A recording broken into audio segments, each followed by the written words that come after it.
రాధాకృష్ణన్ గారిని ఈరోజు తెలంగాణ రాష్ట్రంలో జరుగుతున్న వివిధ అంశాల మీద వారి దృష్టికి తేవడానికి రాజ్యాంగం మీద జరుగుతున్న దాడిని ఈ రాష్ట్రంలో వివరించి చెప్పడానికి మా పార్టీ అధ్యక్షులు పెద్దలు కేసీఆర్ గారి ఆదేశం మేరకు మా పార్టీ యొక్క శాసనసభ్యులు శాసన మండలి సభ్యుల బృందం సీనియర్ నాయకుల బృందం ఈరోజు గవర్నర్ గారిని కలవడం జరిగింది. ఇందులో అందుబాటులో ఉన్న వాళ్ళందరం కూడా పాల్గొన్నాము. మాజీ మంత్రులు, ఎమ్మెల్యేలు, ఎమ్మెల్సీలు. ప్రధానంగా రెండు ముఖ్యమైన అంశాలు గవర్నర్ గారి దృష్టికి తీసుకొచ్చినాం.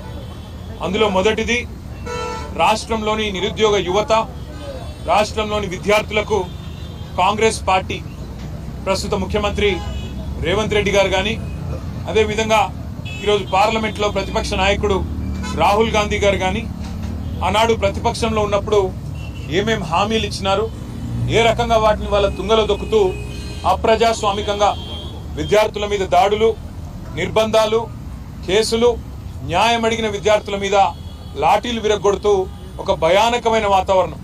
తెలంగాణ ఉద్యమ సమయంలో ఎట్లా అయితే యూనివర్సిటీలలో, కాలేజీ క్యాంపస్లలో, హైదరాబాద్లో ఒక భయానకమైన వాతావరణం ఆనాడు విద్యార్థుల మీద దాడుల్లో చూసినామో అదే రకమైన వాతావరణం మళ్లీ తిరిగి ఈరోజు పునరావృతం అవుతుందని చెప్పి గవర్నర్ గారి దృష్టికి తీసుకొని రావడం జరిగింది.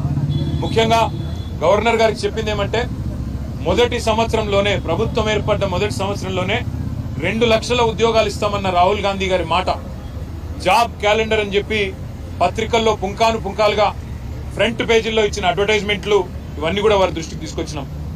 గ్రూప్ 1, గ్రూప్ 2, గ్రూప్ 3 ఈ 3 నోటిఫికేషన్లు కూడా గతంలో కేసీఆర్ గారు ముఖ్యమంత్రిగా ఉన్ననాడు ఇచ్చిన వాటిని తిరిగి రద్దు చేసి కొత్త వాటిని ఇస్తాం, పోస్టుల సంఖ్య పెంచుతామని చెప్పి కాంగ్రెస్ పార్టీ ఇచ్చిన మాటను గుర్తు చేసినాం. దాంతోపాటు జాబ్ క్యాలెండర్ ఇంతవరకు నిలబెట్టుకోలేదు, ఒక్క నోటిఫికేషన్ కూడా ఇవ్వలేదు అనే మాట కూడా గవర్నర్ గారి దృష్టికి తీసుకొచ్చినాం. దాంతోపాటు మెగా డిఎస్సి అన్నారు, అది కూడా చేయలేదు. నిరుద్యోగులకు నిరుద్యోగ భృతి ఇస్తాం, 4000 ఉద్యోగం దొరికే వరకు అన్నారు, అది కూడా చేయలేదనే మాట కూడా గవర్నర్ గారి దృష్టికి తీసుకొచ్చినాం.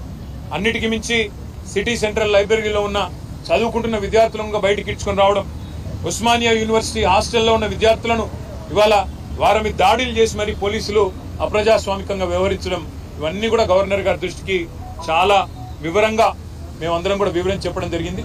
గవర్నర్ గారు చాలా గట్టిగా స్పందించినారు. హోమ్ సెక్రటరీని నేను పిలుచుకుంటాను, తప్పకుండా అన్ని వివరాలు అడుగుతాను, విద్యార్థుల మీద ఈ రకంగా జరగడం మంచిది కాదు అని కూడా వారు అన్నారు. ఇవాళ విద్యార్థులు నిరాహార దీక్షలు చేస్తున్నారు, కొంతమంది ధర్నాలు చేస్తున్నారు, చివరికి కొంతమంది ఢిల్లీ దాకా పోయి అక్కడ కూడా గొడవ చేస్తున్నారు సార్ అని చెప్పి వారికి అన్ని కూడా వివరంగా చెప్పడం జరిగింది. తప్పకుండా నేను స్పందిస్తాను, గవర్నమెంట్కు ఈ విషయంలో తప్పకుండా అడుగుతాను అని చెప్పి కూడా గవర్నర్ గారు చెప్పడం జరిగింది.